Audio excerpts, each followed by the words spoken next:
happens sometimes. So welcome to Coacharya's Coaching Across Boundaries. This is our seventh webinar in this month-long series. And today we are going to have a panel on coaching mastery. What it is, what it isn't, how you too can become a master coach.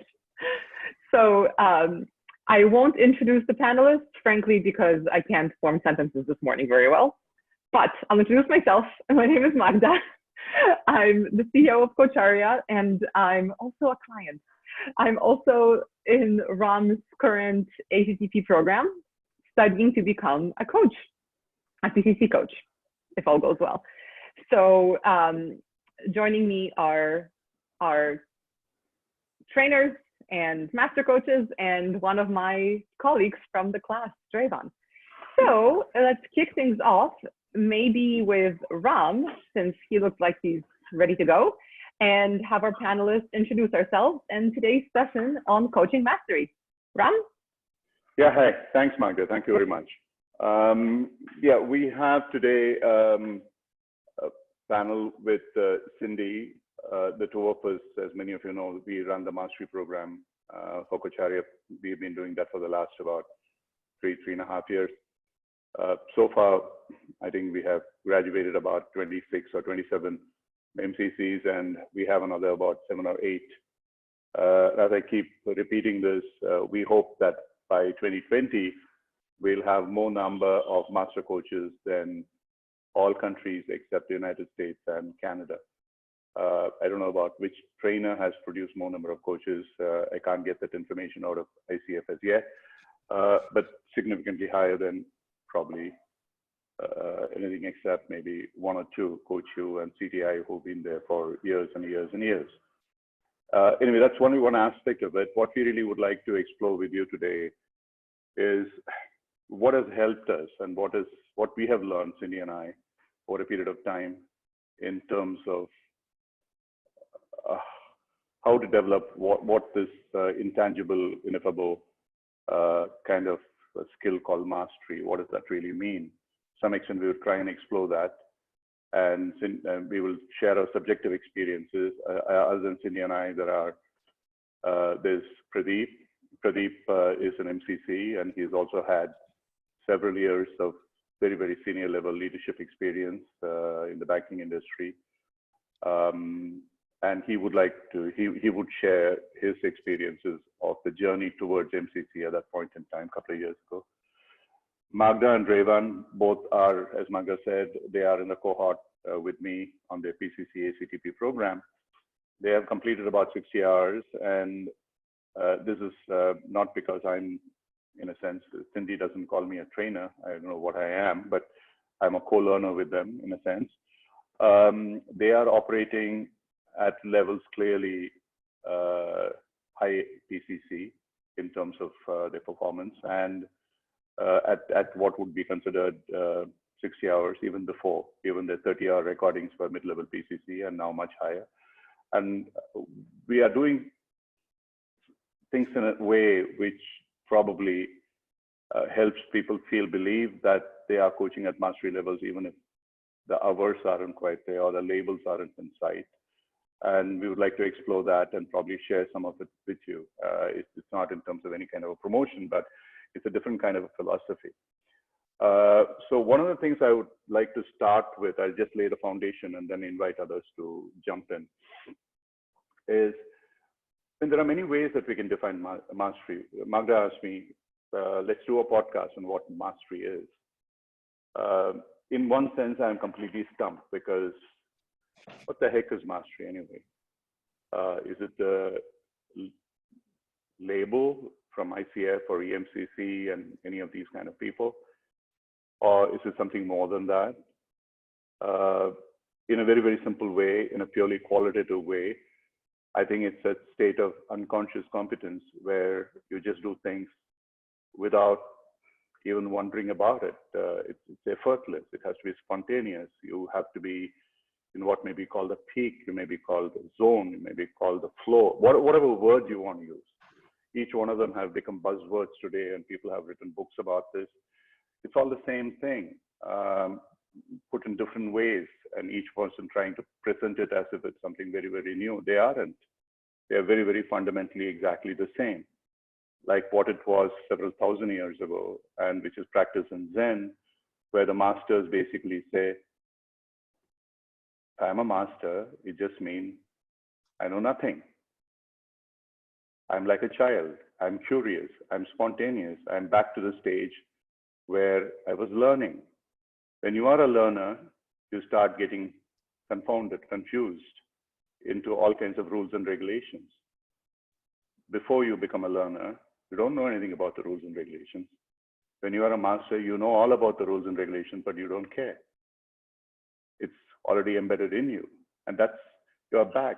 To me, a person like the Dalai Lama represents mastery. Absolutely simple, childlike, authentic, genuine, spontaneous, curious, always humorous, which is why we invited Pradeep here, because he has a special brand of humor that amazes me. Very few I can handpick them, can do that. And that's the essential part of, I think, mastery. But another level, in a quantitative level, if you want to put it empirically, I would recommend that all of you go to something called the taxonomy model of Bloom's taxonomy model. Some of you may be aware of it. This is a simple learning theory model, which defines skills at various levels. At the lowest level, it's about putting together facts and figures, data, and then trying to understand them, why they are there, and then applying them. And that's what we are doing at ACC and PCC levels. At ACC levels, we even struggle to understand why the markers are there. Very often, Cindy and I have learners in the MCC class who still question, why is it necessary to have a specific goal for the session? Why can't we just start, if someone says, I want to lose weight, let me start coaching them on that. We don't have the time to go into all that. Cindy might like to talk a little bit more about it. Or why is it necessary to establish why that particular goal in the session is important to the client? Of course it is important, otherwise the client wouldn't be talking about it. It's not that simple. The markers are there, the competencies are there for a reason. And to understand them is a foundational level. Ask why they are there is a foundational level, and then apply them and practice them and get a reasonable understanding of how they work. At that level, you get a working knowledge of what the competencies are. Be it coaching, be it whatever, doesn't matter what it is. Be it archery, be it meditation, be it anything. And then the higher levels are when you start looking at the relationship between different elements within that system. For example, if you start looking at in what way is the CC2 of agreement connected with the CC8 of awareness, or in between, how do they come together? How can you integrate them in a way with one simple statement plus question, you can pretty much cover almost all the competencies. It's not impossible, it's possible. You just have to know how. And then from there, move on to a state where you start assessing and evaluating how these can be applied in terms of listening to other people or even what you're saying. And finally, the highest level of mastery in taxonomy is the stage where you're actually creating something new. You are creating another model of your own. Yes, you are probably using still the GROW model, which is a universal model. But over and above that, you bring something new to it.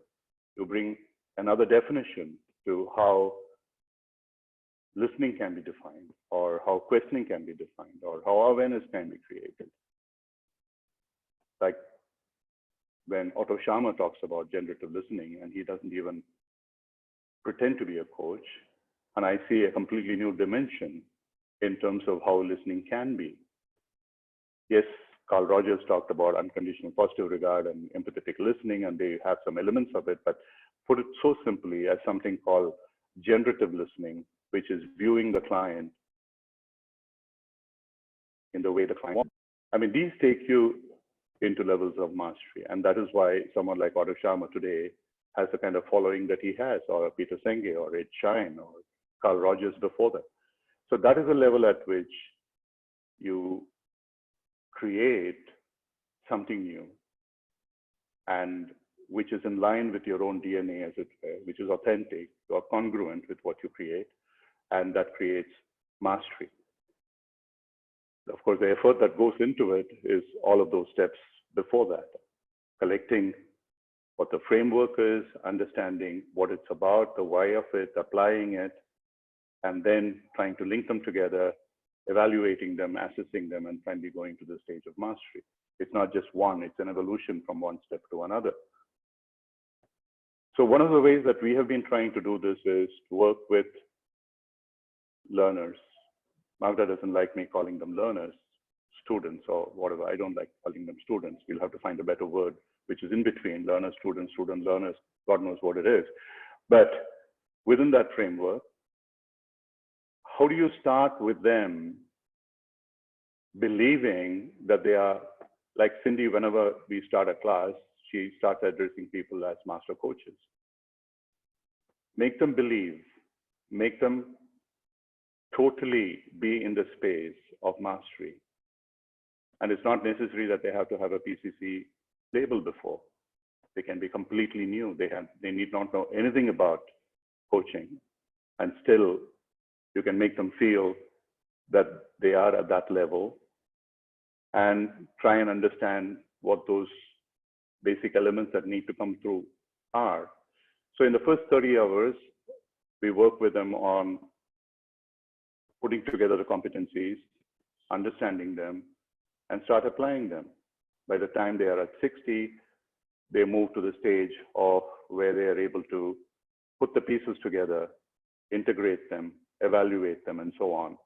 And hopefully, by the time they have about 100 hours under their belt, they are in the process of creating their own models, their own template, their own framework. And there are specific elements to it that we address. So what we would like to do is start with Revan and Magda as current learners as to what they are experiencing in this journey, even though they have been at it for about 60 odd hours. And many of you in the audience may have done fairly more number of hours than what they have. What's their differential perspectives? And then Pradeep, as someone who has the qualification today as a master coach, and then Cindy and I will share in terms of what is it that they are doing to be able to sustain this kind of a learning. So what I would also like Magda, Revan, and Pradeep also to share is, apart from that, if they have any questions as they arise in terms of why they are doing something that they are doing at this point in time, what is the purpose? Because sometimes what Cindy and I say doesn't make sense at the time when we say it. It probably sort of comes up a lot later. So what are those kind of things, so that the audience is in a better state to understand what we are really talking about here.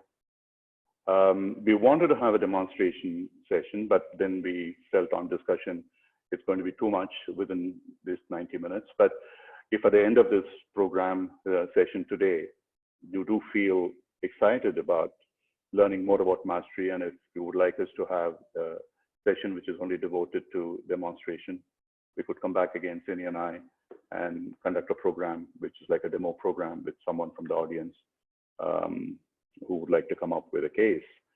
I just want to share an anecdote. At the MCC level of assessors, believe you me, there are sometimes questions which are asked which some of our learners would not like to ask. There was one person who asked a question, who's an MCC coach.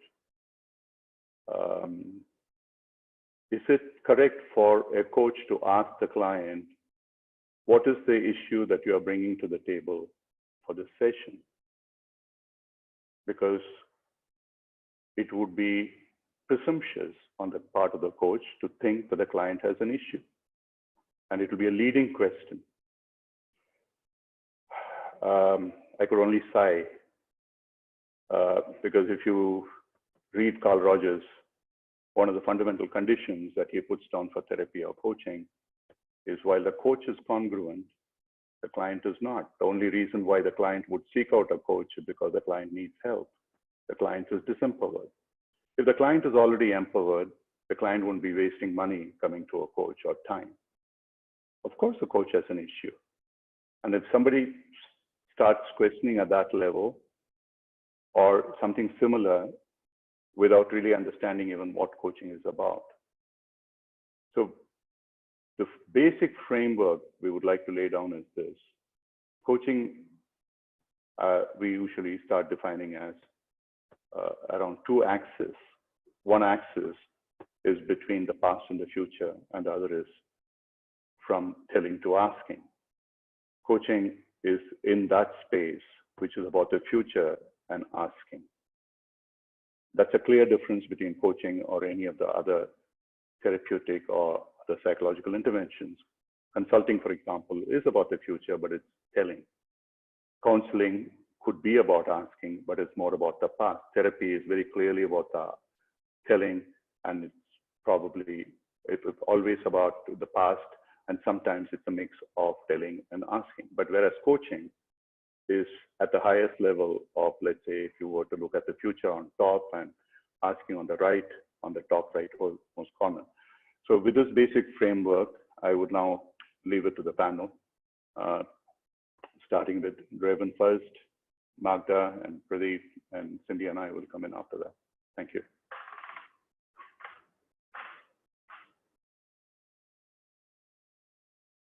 Hello, everyone. This is Drivan Days. I am, like Ram mentioned and Magda mentioned, I am with Coacharya right now, going through my 120 plus hours of training towards PCC, and we are kind of past the halfway mark right now. And I'm really privileged to be part of this panel, to be talking about a subject where I've just started the journey a few months ago. And so I want to kind of bring a few things which is coming into my awareness now about what's happening to us as students in Ram's class and Ram's sessions. And the first thing which comes to my mind about the way coaching has started, coaching hit us in the initial weeks, in the initial classes with Ram, is that the only thing that I could think of is he's Mr. Miyagi from Karate Kid. You know, it's like we couldn't really understand what was happening in the first 6 or 7 sessions, because he was not talking about competencies. He was not talking about markers. And it left me pretty confused after 4 or 5 sessions as to why was that happening. And I went to the ICF website and I checked up and I saw there are 11 competencies. And then I was at that point in time still confused about markers and competencies. And I dashed out, wrote a mail to Ram saying that, there are so many competencies and how are we supposed to know all this, and et cetera, et cetera. But he just asked us to stick with 3 things. And that was unconditional positive regard, empathy, and congruency. And these were just 3 things he kept pushing us for the first about 7-8 weeks. And very soon I realized what he was doing. He was being Mr. Miyagi, and with some sample sessions that we were practicing on each other, we realized that, and subsequently cross-checking if the kind of competencies that are required for coaching and the markers that we were supposed to hit, we started realizing that most of us were actually operating at a pretty fantastic, at least, meeting some criteria of coaching, just because we were able to focus on these 3 aspects. That's unconditional positive regard, empathy, and congruence. And so that's the first part I would like to bring to everyone's attention over here, is that it was not a typical classroom session which most of us are used to. And it's not about, going to class and where the teacher writes on the board and these are the competencies, these are the markers, you should know this by heart, and this is the sequence, etc., etc. So what really started happening over here was we were getting very aware of the fundamental aspects of what coaching is. And with a few demonstrations and a lot of talk and explanation which Ram would take us through, it really was a fantastic, experience to see how most of us just galloped away and started operating at a level which, without even knowing the competencies, without even knowing the markers. That's I would say mastery in terms of how to coach coaches, maybe or wannabe coaches. And that's the first sign of mastery, I would say. The second thing, which really something which I started grappling with, was the initial concept which he introduced to us on unconscious incompetency, moving into unconscious competency, and then going into conscious, competency, and finally moving into unconscious competency. That was something which I had to chew on a lot to understand what is the meaning over here.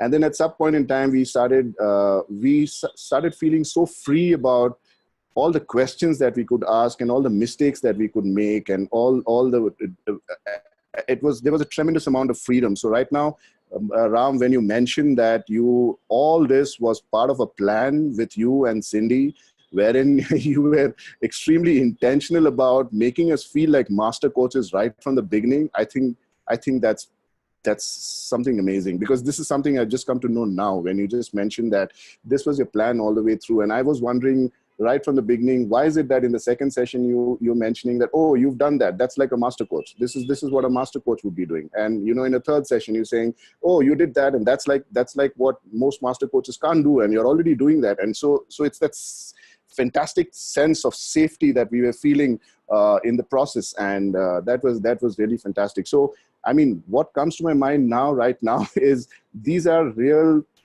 absolute, blatant examples of what mastery is. For me to be able to visualize and for me able to experience what mastery is, I would say that with these examples, I would say, yes, this is what I understand as mastery is, wherein we are really not experiencing the process of learning, but at the same time, we are really going through an accelerated process of learning. So that's probably something that you've taken us through in the last 20-25 weeks. So for me, I'm left with a feeling of I'm being handled by a master. That's something I just wanted to share. Magda. That's super nice, Revan. Yeah, I'll jump in because I won't repeat what you said, but I think for me, the kind of two shifts that I've experienced are a decrease in discomfort and an increase in curiosity, which, both, I think, talk to what Ram mentioned in the beginning, that when I look at master coaches, like the lovely panel we have today, when you listen to them interact, with yourself or with somebody else, it's natural. Like they just are. There's no, oh, I wonder what I should say next. Maybe there is in their brain, but I don't think so. I think they just know what to say, when to say it, and I think more importantly, when to not say something. The silences from Ram and Cindy are often to me the most powerful and confronting when I do speak to them. So that's also to me mastery, which I'm still working on. Silences are tough for me as a person. But in general, I think, Ram always talks about asking curiously, and I get it now. I used to, when I first met Ram, years ago, and my first interaction with him actually was as a coach. He is a coach, obviously, me as a client. And I remember just thinking, like, why isn't he talking more? Like, why isn't he asking even more? Why didn't he tell me what to do? Like, I don't know what I'm doing. Just tell me what to do. And, that's where I think is an interesting part of the coaching journey, and why people, I think, it's to fall into two different camps. They either kind of get it right away and go, okay, yes, like I want to be like this Mr. Miyagi. I want to be that natural. Or they get frustrated because they're like, why isn't this person, being more of a teacher? But like you said, it happens naturally. Like it just is. So yeah, I think the further you go and the more you become natural at the various competencies and just natural at the kind of way that a coaching conversation goes, and then you're comfortable with those pauses, you're comfortable with the silences, you're comfortable, or you don't even think about, I guess, asking what maybe at the beginning seemed like stupid questions, or again, when Ram used the word childlike questions, I think, one thing I always think about is, how little kids, they ask you, okay, so what is this? Oh, it's a pen. Well, why is it a pen? Because we need something to write with. Well, why do we need something to write with? And like when a kid is asking you those 10 billion why questions, you're like, oh my God, child, I can't be cross with you because you're a child, you're trying to learn, you're asking curious things. That's kind of what a coach does too. And it is frustrating as a client sometimes when the coach is asking you those questions, but there is a reason for it. And at the end of it, you, as the client, when you're working with a good coach, you do realize, now I know what I'm supposed to do. It is within me to overcome whatever obstacles I have and reach whatever goal I have. And I think a master coach is someone who helps you get there with those curious questions, and potentially a frustrating journey, but one that pays off in the end. So yeah, that's my 2 cents for now.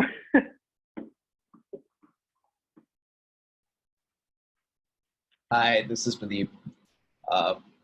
I've been through that course and have the bruises to show for it. But it was so nice to hear you people speak about what you're going through, because as both of you spoke, you actually are talking about displaying the same competencies that you require for mastery. And Revan, as you said, even before you looked at those competencies. So it is an amazing journey. It is an amazing journey with Ram and Cindy, and I'm glad that you're on it. And I wish all the very best to everyone who gets on that journey of mastery. For me, it was actually a change of perception about coaching as a coach itself, the role of a coach. To me, my biggest learning was a master coach is really nothing but one who's a crucible, which creates a safe space, and holds that safe space for a client to become self-aware and reflect with a heightened degree of self-awareness relative to whatever they want to accomplish. I don't know whether that made sense or not, but essentially our role as a master coach is not to be a coach, if I were to use a very extreme language. It's just to hold a space, but a safe space. That was my biggest learning, and I can tell you that learning didn't come easy, especially for a person who always thought about adding value. The only way you can add value is by being a spectator in a journey, but a very, very, very active spectator in the journey of the client. And it's only when that hit me that Ram and Cindy will remember it, probably 3 months or 4 months after we started, I finally started getting it. And thank you very much, Ram, Cindy. So to me, that's the biggest learning that I took away from this, that your value is just to be a person, just to be there in the right way. But what that demands is, it demands a lot of things that I realized. And the reason why I'm sharing this is because it's not just about clearing a certification. I think these things change you in a certain way. So to me, it was, if you really want to be a crucible and create a safe place for a client to reflect and learn from that reflection and act on that, there are a number of things you need. First of all, you need to build trust like that. You need to be able to be vulnerable. You need to be able to do a number of, other things. I won't list them out, but essentially you need to be able to dive deep into yourself and enhance your self-awareness to a very high level in order to be able to effectively create that space. Because as a person, you've got emotions. As a person, you start with a goal. As Magda said, why are you not telling me the answers? Because that's what the clients expect, right? And what you're doing is you're creating a space because you believe that the best solutions can come alive within the client, and your role is to get them out, but not get them out actively. So I think what it does to you, and which was my expectation, because I went in for an MCC, because all the MCCs that I had seen till that point in time were people who had a very calming sense around them, who had a presence around them. And I was hoping like hell that this course would get me there. Now, I don't know whether I don't think it's got me there, but because I have to work on in terms of creating that, like Cindy, that calming presence, that confidence that you get, or Ram. But essentially, it's made me, I think, a lot more empathetic. I think it's made me, biggest thing it's made me do is made me realize that you're not there to add value. And I think that's the biggest lesson that I took away also. The value comes from the client. The client will find the value. Your role is just to create the space. Thank you for that, Raman.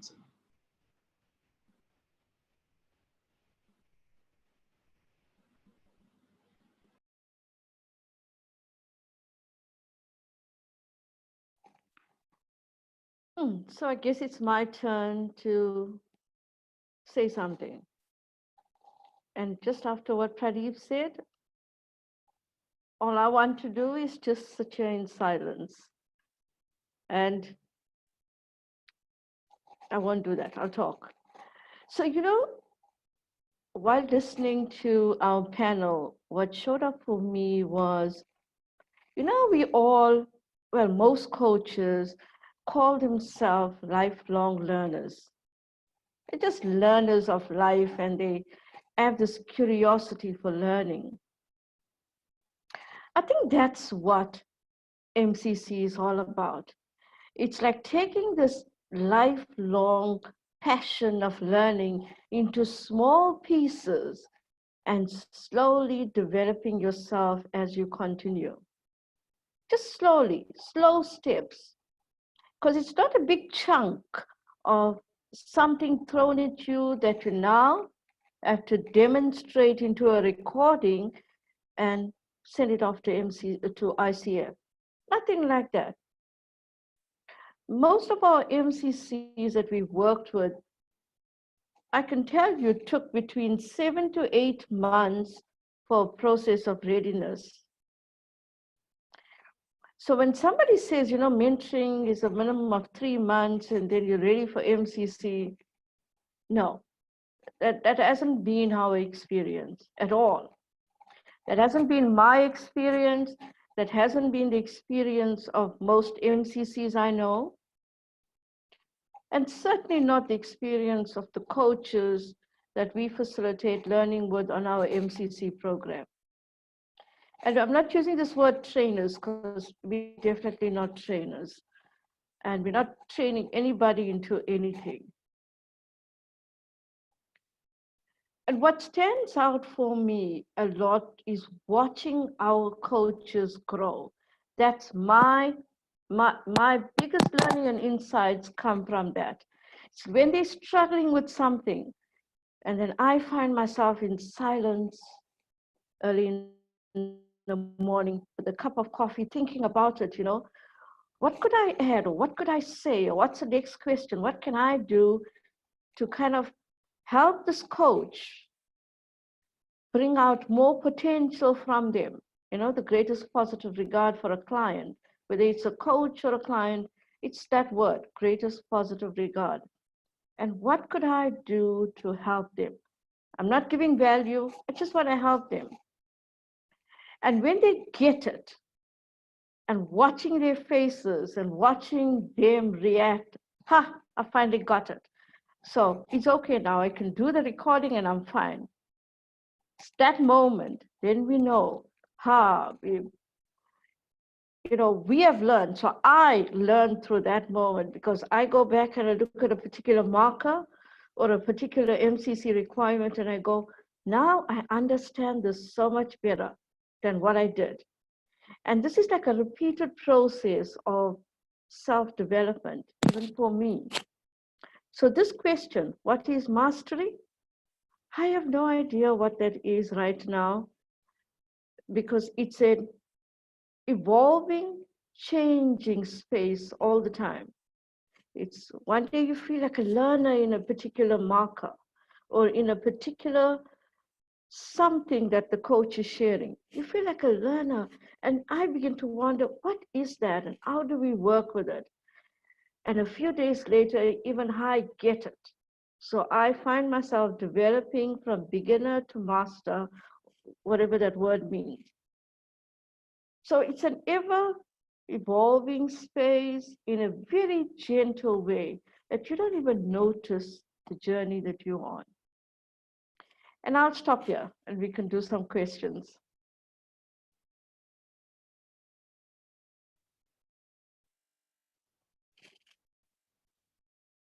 Yeah, Cindy, well, yeah, some of those questions are, is mastery a journey or a destination?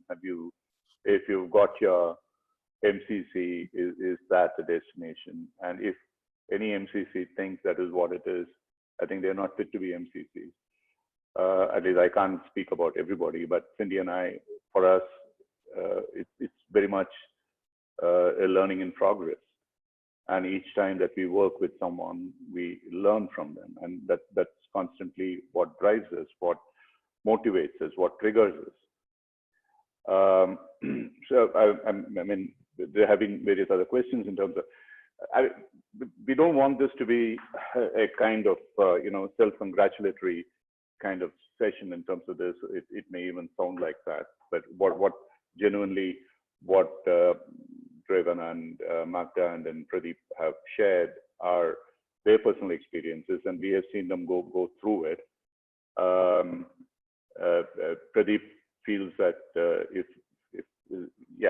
very fact that he feels his presence is inadequate and he needs to do that, I think is a very, very clear indication that he's at the mastery level, because you're never going to be satisfied with whatever you are. It's not about comparing yourself with somebody else. It's about like playing golf. I mean, you're constantly comparing yourself against yourself and trying to see where else can you move forward in that journey, the Miyagi that Revan so beautifully mentioned. So a couple of things. What I would like Cindy to take you into some details is that in terms of those who are here to sort of understand, okay, you've talked about this and that, and it's a taxonomy and it's a peak and so on and so forth. What are the simplest things that we need to be skillful at to move forward to a mastery journey? At the very first level, though Revan did say that in the first 3 sessions or so, we only talked about the Carl Rogers client centricity, which is about the congruence of the coach, the incongruence of the client built into it, unconditional positive regard and empathy, finally leading to an outcome that the client wants. It's not that simple.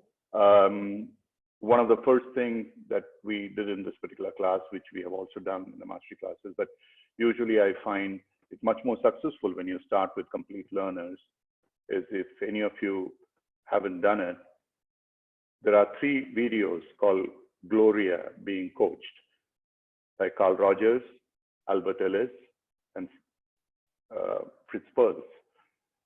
Carl Rogers, probably everybody knows, the father of coaching and counseling. He was the president of the American Psychiatric Society. He followed in the footsteps of Abraham Maslow and other people, the humanistic theories. And it really pretty much changed. Basically, he's the kind of guy who said, just like Hippocrates said several centuries ago, you psychiatrists, heal yourself first. And I would say, coaches, you heal yourself first. Clear your baggages before you go around trying to clear other people's baggages. And he said, you need to be congruent. You need to be completely in sync with your thoughts, biases, speech and actions and behavior and body language and everything. Because a client who's coming to you is incongruent, the client is going to mirror some of the stuff that you're going to do. And in your congruence, if it appears that some bias is coming through, accept that, be vulnerable and share it openly with the client, intuitively, but without bias, without trying to influence the client in any which way. The coach's agenda being 0, the client's agenda being 100%, and that is what we call mindlessness, the state of egoless, biasless attitude of the coach, with unconditional positive regard, that you have nothing else in front of you except that client who exists. Your whole frame is completely, if you're a photographer, you would know what I mean. If you go into a low aperture, everything else blurs out and all that you see is a person in front of you. Can you do that in your listening? Because that's the most important quality that a client has, the coach has to have. And then from there, move into the state of empathetic and even more powerful, the generative listening that Sharma talks about. Can you visualize that client as what the client wishes to be? These are attitudinal mindset beliefs, because that is what the coach has to be a master of. And when you watch these videos with no preconceived notion about what a coach is, and this is what I did with this group of about 10 people, what they came up with simply amazing, far more than I would have ever been able to sort of for myself to come up and put down. And they were able to specifically, without knowing anything about coaching, anything about who Carl Rogers was, Albert Ellis was, the father of REBT, Rational Emotive Behavioral Therapy, or Fritz Perls, the father of Gestalt. They were able to say that this person was only bothered about the client, nothing else mattered. This person was only bothered about how the client is behaving, the emotional, etc. And this person was quite challenging and sometimes abrasive and so on and so forth, which actually typified the particular methodologies that each one of them followed, right, wrong, whatever.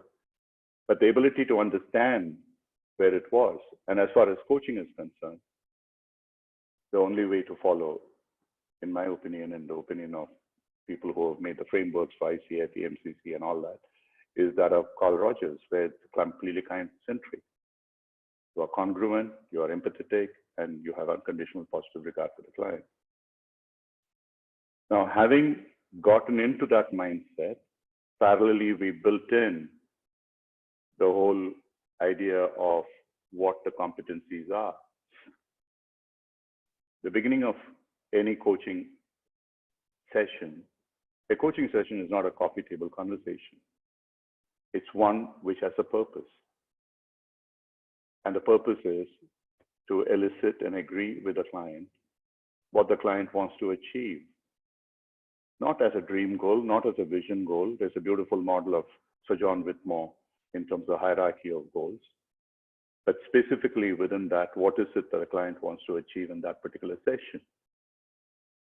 Something that you can bite, chew, and digest between the coach and the client. And that is why the competency markers talk about the importance of what is the session goal. If you just say, the client says, I want to lose weight, the client is not going to lose weight in that session of 1 hour with you. Unless you are a surgeon, you are going to do whatever surgery to liposuction or God knows whatever it is, or cut a piece of his body. The client is only at best be able to work through whatever needs to be done and create a set of plans. And so in that process, you need to establish exactly what the client wants to carry with the client during that session. And how would the client see it at the end of the session? Feel it, sense it. Not just saying, oh, you know, I want a 3-pointed action plan. Fake news. Try to figure out what is it that the client would be at end of the session. If the client says, this is where I wish to be, can actually the client visualize that? Can the client feel it in the body? Can the client feel it in his mind? And then Why is that goal important? The client may have assumed that it's important, but what is the value system that the client is bringing to the table with that particular goal? If the client wants a promotion, is a promotion because of status? Is it because of money? Is it because of something else? Serving? And that you can then later work with and explore in deeper sense. And then about what is it possibly that is keeping the client where the client is in reality, but wanting to move towards point B, which is a vision that the client has, what is really standing in the way. Each one of these factors need to be established. And all, not just in a cognitive sense, from what we would call as the SCT framework, sensations in the body, emotions in the mind, and thoughts in the cognitive mind. At each level, can you explore what's happening with the client? If the client says, this is a goal I want to achieve, which also means that I'm not happy with where I am, what is it that is happening for you? In your body, in your mind as emotions and as thoughts? And how would they change when you want to reach that end point that you want to go to? And that is at the very beginning, just by using this approach at the stage of CC2, the agreement, you are already exhibiting mastery. And that is possible even with a group of new learners in the first 20, 30 hours. That's all we do in a very, very simple way. We find it far more difficult to work with people who are PCC coaches who've got a completely different background and come here. And in order to make them understand why, and there is always hour-long discussions in terms of why and why this should be done from a very cognitive sense, not from a learning sense. I'm trying to defend myself. This is how I have learned. Who the hell are you to tell me anything different? So it takes time. But when you start with complete learners who know nothing, in a sense, when they watch these videos and they say, oh my God, I would like to be like Carl Rogers. Like Gloria said, I would like you to be a father, she says in that particular video. And that is what a master coach is. Not being parental in a hierarchical sense, but being parental in a nurturing sense. And which is why women make much better coaches, which is why Cindy is a much better coach than I am, and a mentor than I am. It comes naturally to them. It doesn't come naturally to men. And from there you establish, jumping completely differently in cognitive sense. From agreement, we go to the next set of competencies, which are just as equally structured as agreement is, which is action, planning, and accountability. Very, very clearly following a format, a structure. This is awareness that you arrive through a process of coaching. What would it lead to? How? What you need to be supported by? What perhaps may happen to block you? How would you keep yourself accountable for you to proceed? Constantly appreciating and then closing the session. So purely from an assessment perspective, these two, the CC2 as we call it and the CC9, are both completely structured and formatted, but you can use them. You can travel any which way you want. Like somebody asked, it's not a destination, it's a journey. But in the journey, there are milestones, and therefore you be aware of what the milestones are. And what lies in between the CC3 to CC8, as it were, building a relationship, communicating and creating awareness, are the glue which put this together, makes the process. And here, one of the things that we have experienced in ANI is presence and listening are so inextricably bound together, one supporting the other. And these are the most powerful two elements. Partnering the client by generative empathetic listening. And the simplest way to partner is not merely just to feed back to the client what you're experiencing, what the client is saying. This is what you understand from the client, maybe emotionally, maybe cognitively, maybe energetically, maybe with a voice tone. All these are there in the markers. Yes, that's a very important part. But there is a part which is not mentioned in the ICF competencies, which is about the coach sharing what the coach is feeling, what is happening to the coach in the body, what is happening to the coach in the mind, what is happening to the coach in the thoughts, but without any judgment, as the coach listens generatively to the client. And I have talked about it a little bit in the earlier sessions. This is what's called the sixth eye in supervision, the reflective eye of the coach sharing. And to me, that truly, along with the first part of talking about what the coach understands of what the client is saying, sometimes in words, sometimes not in words, puts together the perfect springboard to mastery. In fact, if you just do that, from the very beginning, as you ask a client, what is it that you would like to see happen in this session today? It's a perfectly good way of starting a good session, unless you are in a multiple journey where something has happened and you would like to find out what happened before. Has the client achieved what the client said he or she would achieve? And then still, you can start with what is it that you would like to happen today? And the client is not going to tell you specifically what is going to happen today. The client is going to rave, rant. As one of our trainers put it so beautifully, allow the brown water to flow till it becomes clear. Give them the space, be silent, listen to them. And at the end of listening to them,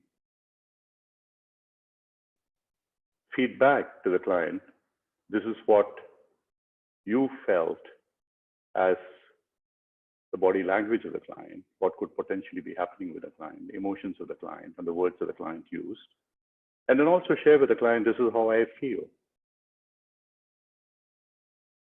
So if generally, as it is, it's a space of disempowerment, which is what the client is sharing with you. No client is going to pay you good money to come and share happy news with you. Maybe as a part of your coaching it happens, but still it'll lead to something else that needs to be done. Ask in a very, very curious manner. In order for you to shift from here to something that is much better, what needs to happen? That is all there is to coaching. That is all there is to masterful coaching. Nothing more. Just keep doing it again, again, again. And in the process, you will find layers and layers open up. The client will start talking about many of the things that are held back. And you can provide your intuitive, non-judgmental feedback on those and continue with that journey. So in a simple way, this is at best or the easiest way to realize at least some levels of mastery. I'm sure there are multiple questions out here. There's somebody who's asked about a model used with Coacharya. We don't believe in models, to be honest. The basic approach that we use is moving from unconscious incompetency, as Drevan said, to conscious incompetency, to conscious competency, to unconscious competency, which we call the 3A model, just to make sure that people understand what it is. Create awareness, which is the easiest to do. Any reasonably good coach can create an awareness in someone within the first 10 minutes, 20 minutes. The trouble is that awareness doesn't stay. It's like being in a training program and feeling very good about it. And one day later, you don't even know what was happening in the session. So the awareness has to be followed up with action, and then with anchoring, repeated action, which makes a neurobiological change, which takes months, 3 to 6 months. So no coaching journey can be less than 6 to 9 months. I don't take any coaching for less than that. So these are some of the important, if you want to use it as a model. The others, we call it a double hourglass model. It's like a first level hourglass, second level hourglass, and the third. The first level hourglass is defining what the client wants to do, wants to reach, the CC2s.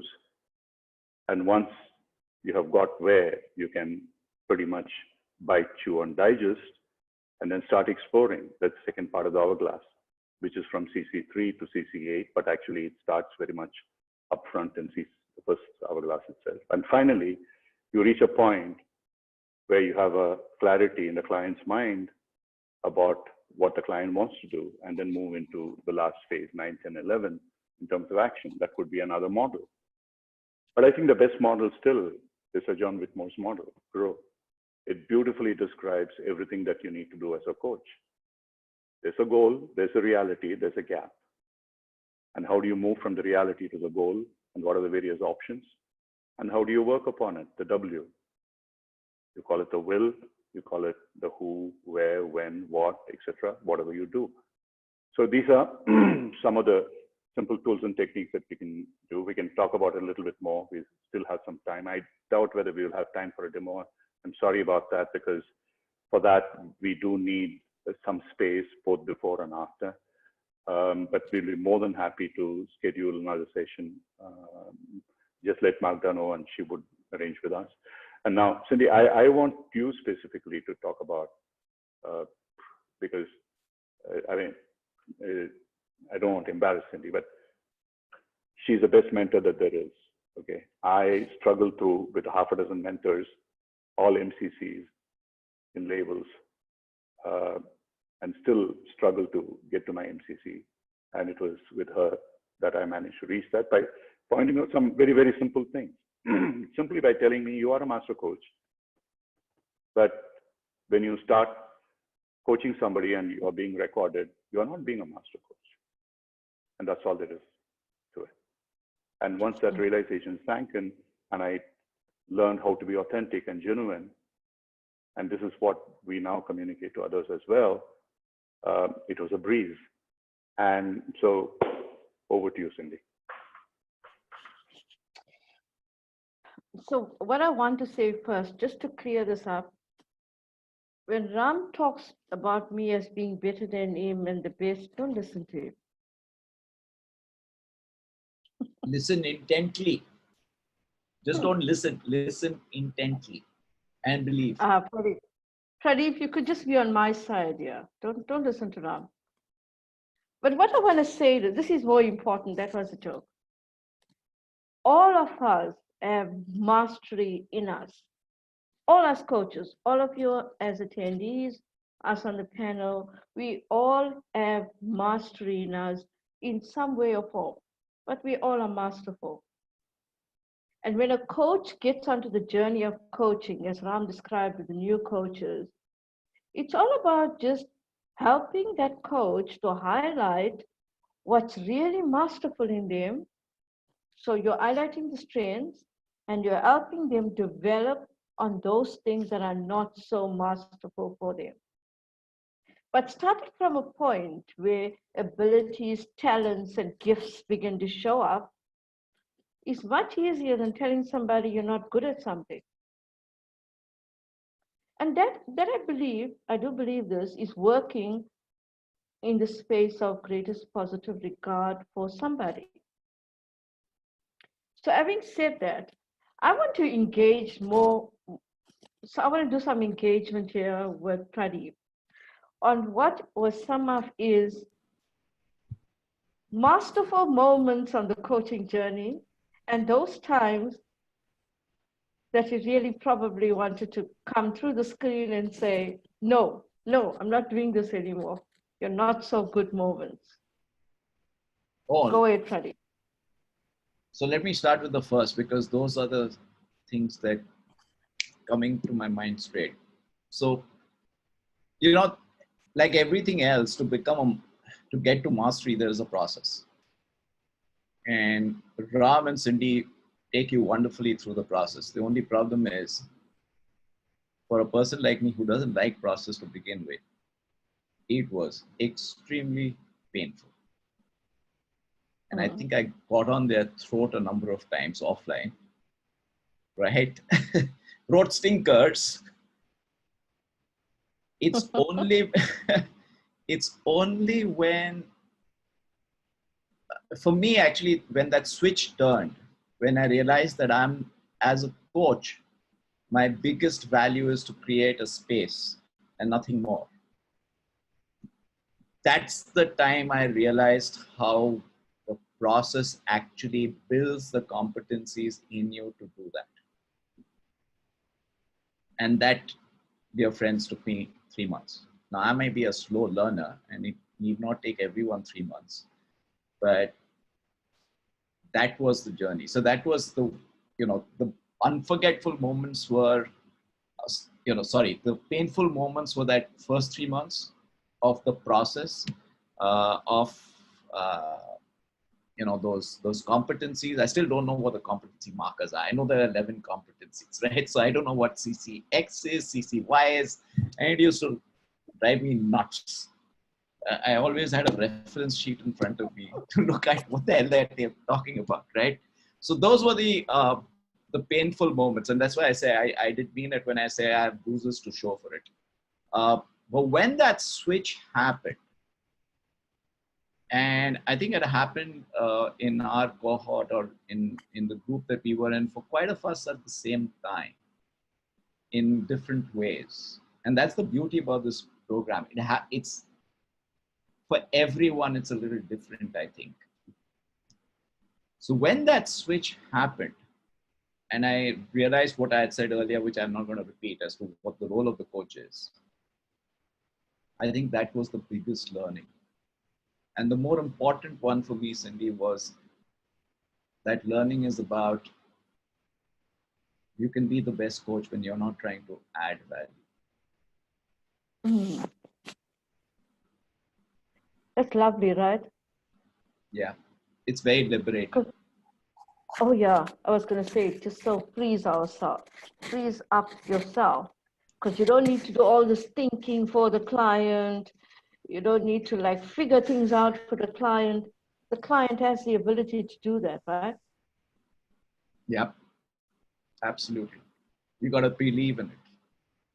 And more importantly, for me, it was shedding the need to show my value.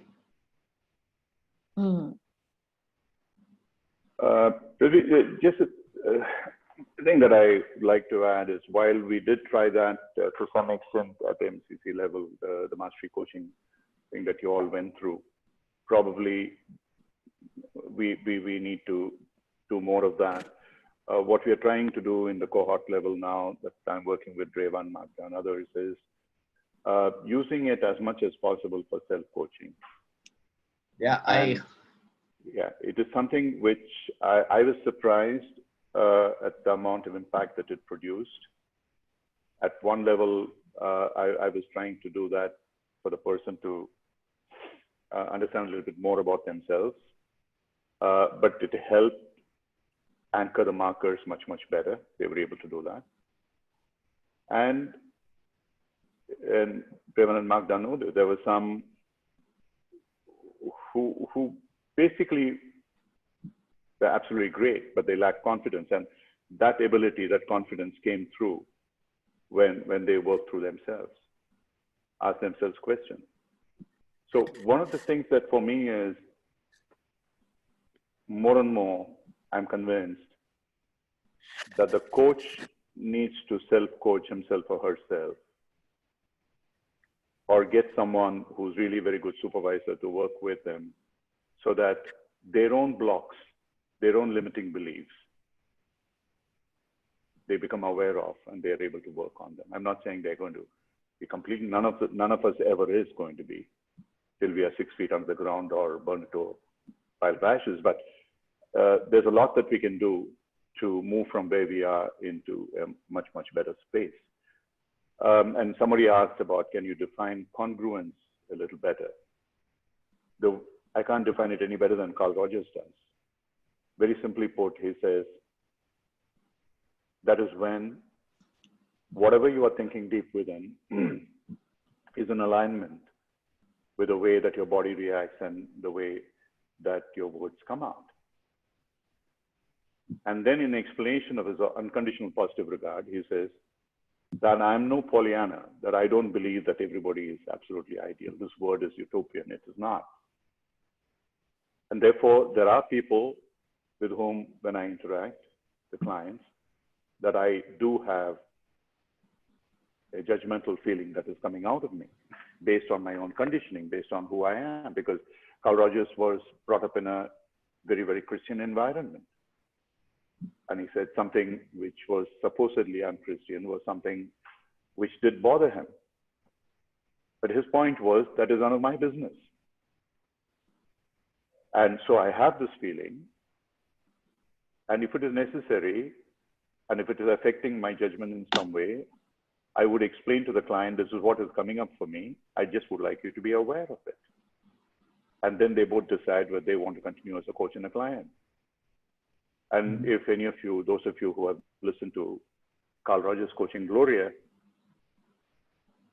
it's amazing. I mean, the whole thing about Gloria is that she's, I think, divorced and she has a child, and then she's looking at forming relationships with another man. This is about 40 years ago, when even in the United States at that time, it was not that common. And someone like Carl Rogers, who's brought up in a Christian belief, and the way he does that, and as someone quoted here, and she says at the end of it, you know, you are like my father. And he responds beautifully saying, yeah, I wish I had a daughter like you.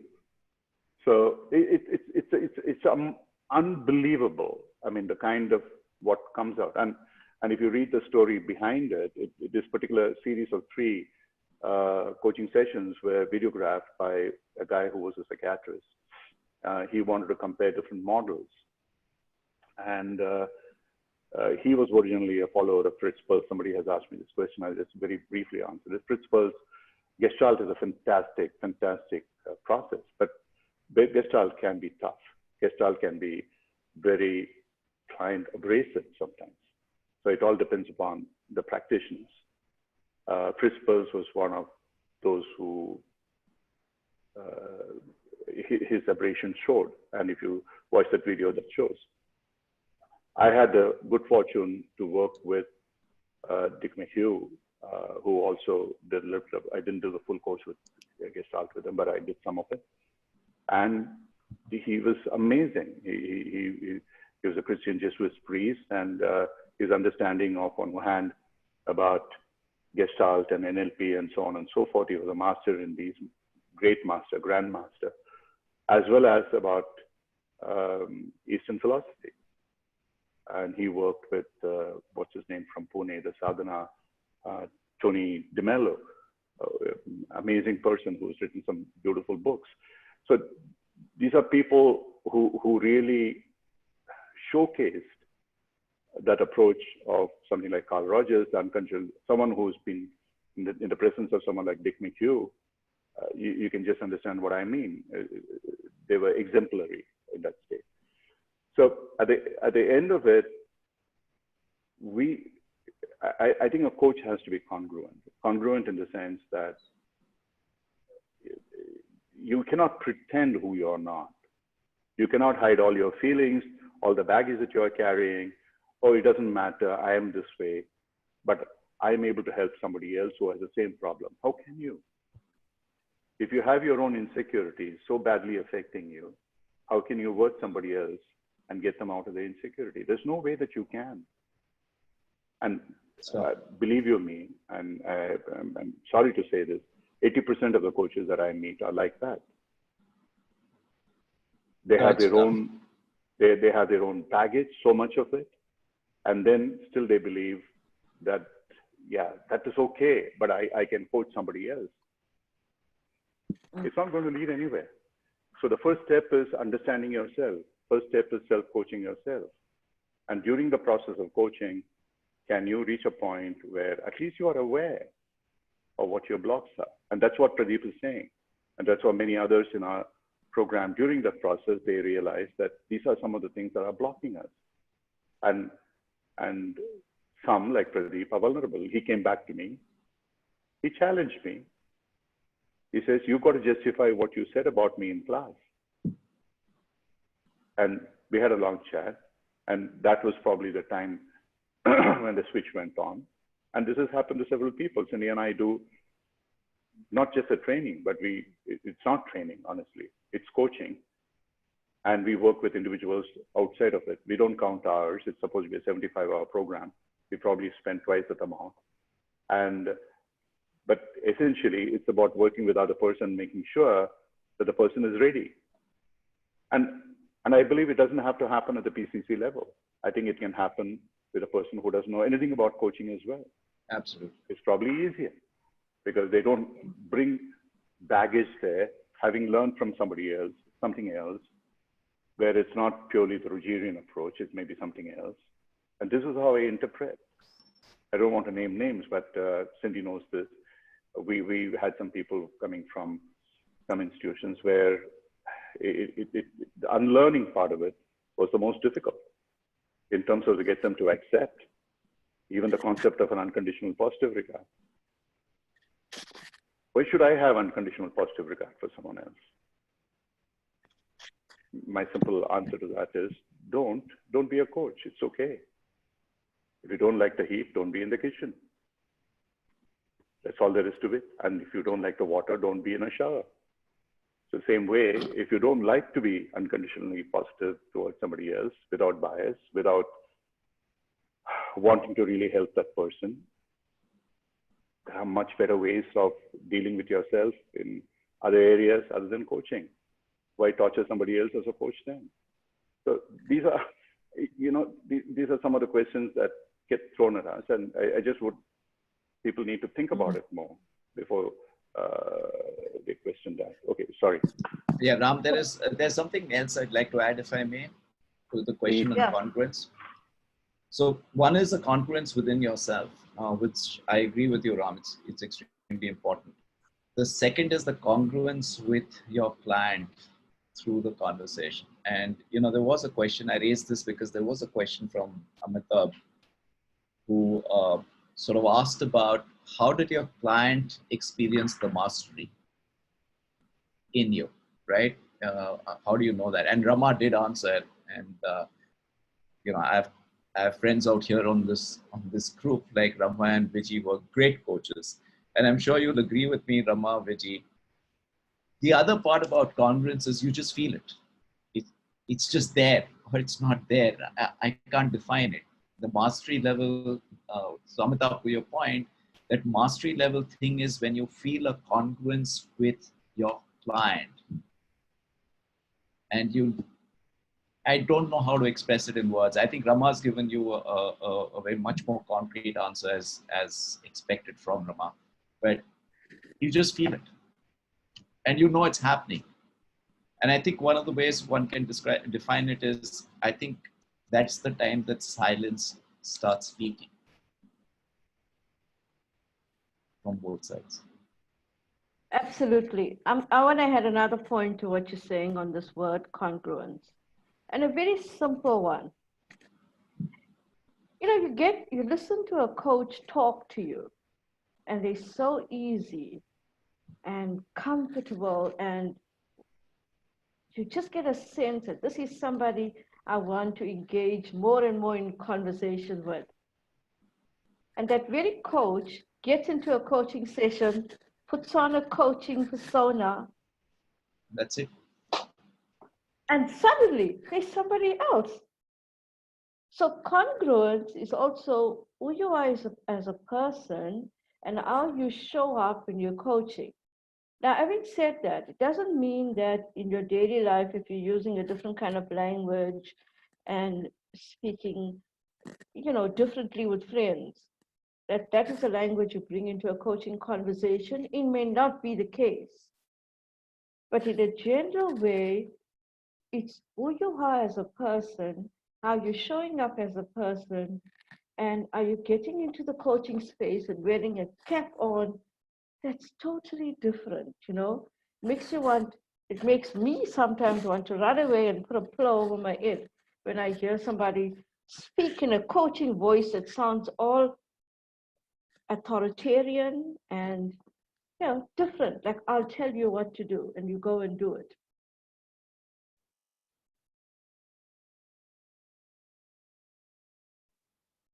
Yeah, thanks, Cindy. There are a couple of questions from, statements, as it were, Vanessa and Nita as well. Is congruence arising from presence, or presence arising from congruence? Doesn't matter, really. Congruence, by definition, is, are you being genuine? Are you being authentic as a coach? Are you aware of yourself? Roger so beautifully says that if the coach doesn't have the awareness, the client will never get the awareness. You cannot pretend awareness. You cannot pretend presence. Like Pradeep said, some of these things you cannot define, but you feel. So presence is something that you feel. And Draven asked me a question privately about this whole thing about, somebody asked a question about, do we need to be in unconscious competence? For me, yes. Conscious competence is like mindfulness. It's good. Vivekananda beautifully said, it's good to be born and raised as a Hindu or a Muslim or a Christian or whatever. It's pretty bad to die as one, completely wedded to that idiotic belief that only one religion is good, that there's nothing beyond that, nothing better than that, a larger space of energy. The same way, mindfulness is a damn good place to start with, but it's highly sensory. You're constantly thinking about what I should do, what I'm aware of. What if there was a state beyond that, where without having to bother about it, you're in the flow and you know intuitively what's happening and you're just witnessing it. You're not forcing yourself to do what you're doing. You are in the journey without ever having to bother about the destination. In mindfulness, you are constantly bothering about the destination.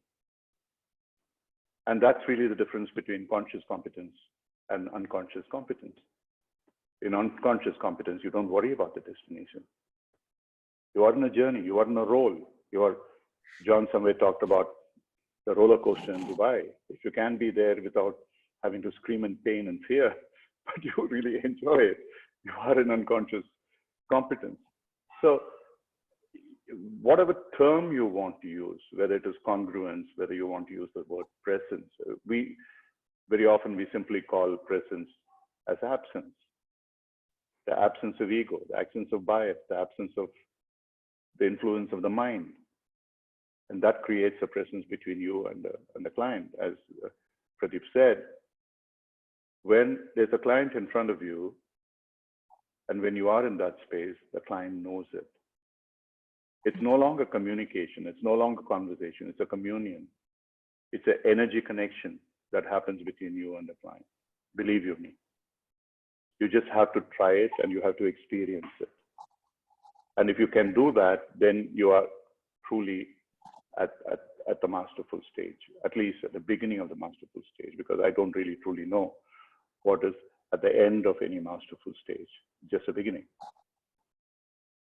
So these are some of the things that we would like to leave with you. And one of the things as a pure takeaway for you is, if you just, it may seem formulaic to you, but this is something that I learned from OD, from National Training Laboratory, in their training.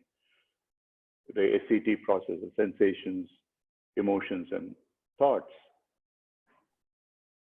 When you're trying to elicit something from the client, and if you're not very clear, just ask the client, what is it that you feel in the body? What is it that you feel in your mind? What is it that comes up as a thought? How do they interconnect? Are they congruent? Are they incongruent? And then whatever that is happening as the client is talking to you, what comes up for you genuinely, if you're able to feed back to the client without holding back, that is congruence.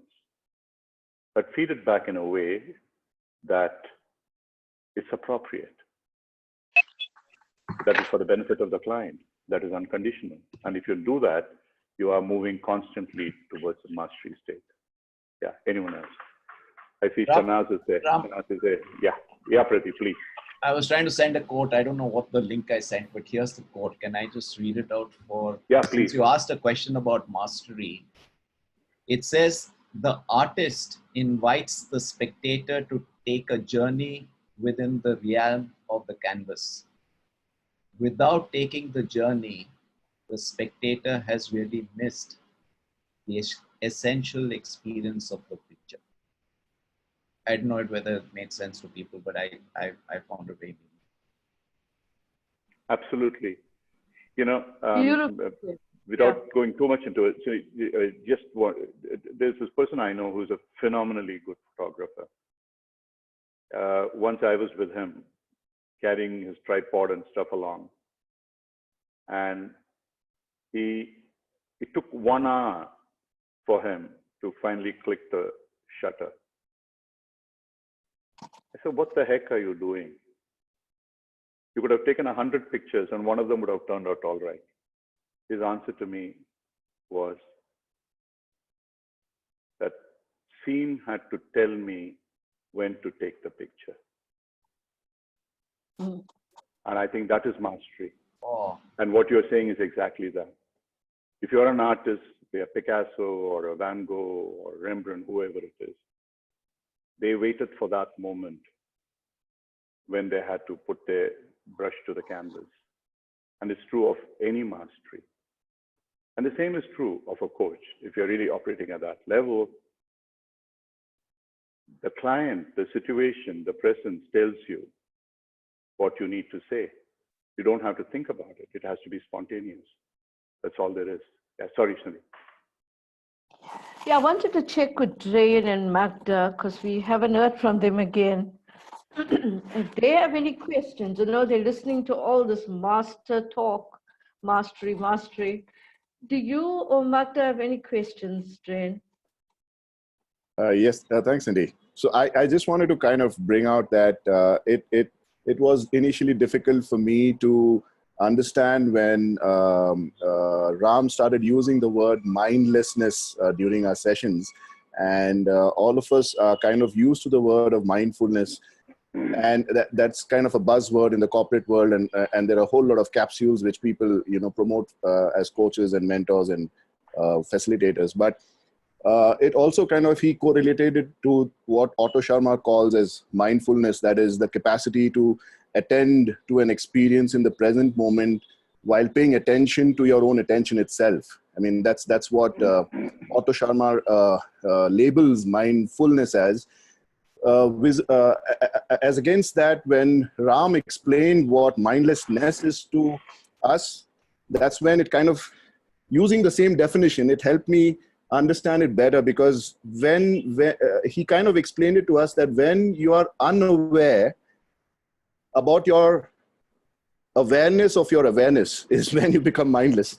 I mean, that's something like, it's a bit of a catch, but it took me some time to understand that you could actually be operating from unawareness, and instead of that unawareness, you're actually aware that you're aware of your awareness. So it's something like that. It is basically what he just now said, that the moment speaks for itself.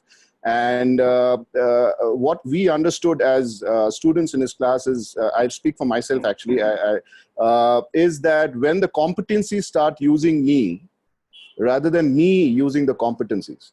So when the competencies start using me and I become the vessel through which, or the medium through which the competencies start expressing themselves in my interaction with the coachee, that's when probably a mastery or mindless coaching is happening. And correct me if I'm wrong here, Ram. I think that's what I understood when you explained what mindlessness is to us. Yeah, pretty close. Let's don't get me into that. That takes a whole Magda. Yeah.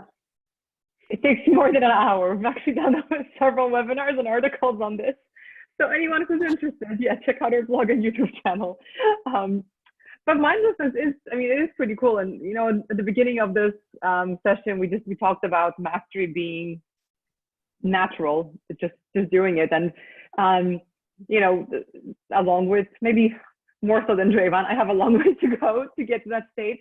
But it is phenomenal to kind of experience little moments of mastery when you are interacting with someone, and you stop thinking. You're just there with that person, and you're completely focused without being focused. This whole mindlessness thing is kind of crazy. But when things just flow and they just work, that's mastery to me. But we have just 2 minutes left, so I guess I wanted to ask the master coaches, and sorry for the dogs in the background, if there's kind of one thing that you want to leave our attendees behind with, the kind of first step towards everyone's personal journey towards mastery. What is that one thing where we should all start? Just be open. Yeah, Yeah. You know, Sorry, Pradeep, you're going. Go. no, sorry. It's just be open in all senses of the term. Mm. I would say just listen, continue developing your listening. Listen to yourself, listen to others, and in all that listening, you're going to pick up so much more. That's masterful in itself. Ram? Can I, before Ram goes, sorry, Ram. Sure. Yeah, no, Pradeep, please. Now, Mr. John Sarao has thrown us all a challenge. I'm not going to be the one to take it up, but here's what he's saying in a sense. He's asking a question as a master coach. Am I listening to my wife the same way I listen to my client? Now that I'm not taking up, John, but you've set a benchmark. Pradeep, actually, I want to know, Ram, I want to know why he's not listening to his wife. yeah. You can go next, Ram. I'm listening. It's the client feedback that says I'm not listening. No. In fact, I was going to say that I can't do better than quote John. I think the ultimate for a coach to be, can you be in that state all the time? And I would say that what John says is absolutely true. You tend to take for granted the people you love most, or you profess that you know you love most. And you say things which are hurtful, which you should never be saying. And you take exception to things which you shouldn't be.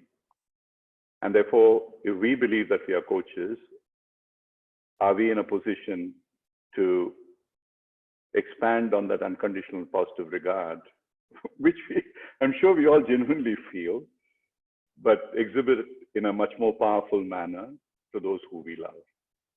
I think, John, I thank you very much for that. It's a beautiful statement that you made. And as I said somewhere below as an answer, I'm still struggling with that. Probably till the day I die, but yes, hopefully it'll improve. It's a journey, Ram. It's a journey. It's a journey. It's a journey. Yeah. Mm. Yeah. Okay. Magda, you can, Draven, if you want to say something, and then Magda, you can close. No, thanks. I said what I had to say, Ram. Thanks a lot for the opportunity to be here. Thank you. Yeah. Thank you to all our panelists, as usual.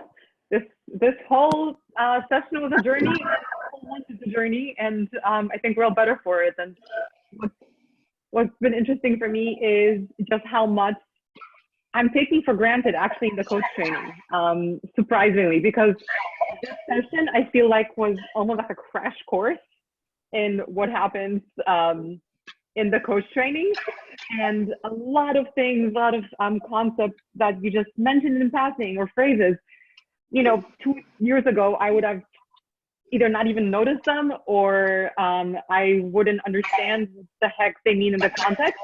So it's really cool that to see this discussion mastery kind of bring everything together that I've been learning over the past 2 years, frankly, with you and actively in the class. So if any of you are here considering coach training, if this was interesting to you, like that's how it is. You just get to continue the discussion versus having only 90 minutes. So yeah, thank you so much for all of you being here and for facilitating this. I won't use the word trainer anymore, I don't think. And for all the attendees, I mean, our chats in these sessions are amazing. I will definitely post those when we put these recordings on our blog, so all of you can refer back to the insights. And I do encourage you, please go to the forum.coacharya.com. Let's keep the discussion going. I mean, it's not just there to say, great session. Please go in there and put some challenging questions so that we can have this kind of level of discussion on the forum as well. So that's it for today. Tomorrow, Ram, do we have polarities tomorrow, or is that tomorrow? I actually don't remember. What is tomorrow? There's another session tomorrow.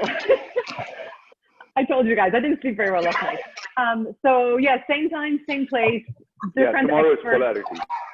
Polarities, okay, great. So if you're attending tomorrow, actually do look out for an email from me before the session because there is some homework. Barry has asked that everyone prints out a bit of a template that we can use for an exercise during the polarity session. So I will see you all here tomorrow, hopefully after having slept a bit more. Until then, thanks very much, everyone. Thank you, everyone. Thank you, everyone. Thank you. Thank you, everyone. Bye. Cindy, thank you, Ram. Thank you. Thank you, Pradeep. Thank you. Bye-bye. Thank you very, very much. Bye-bye. Take care.